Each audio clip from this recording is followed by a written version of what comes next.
O, dito ka dito. Tumayo ka dyan. Magandang tanghali po sa ating lahat.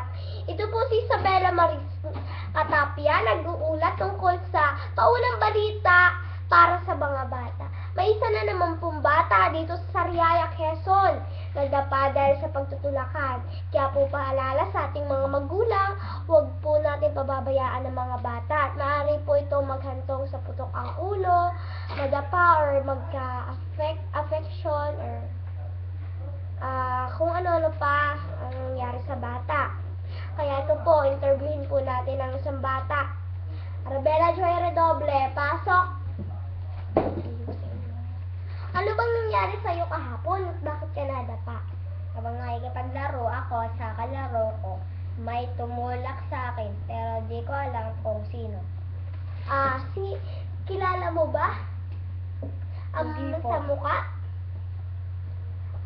Dahil nakatalikod ka, di ba? Nung tinulak ka lang naman, tulak ka nakaharap. Sige.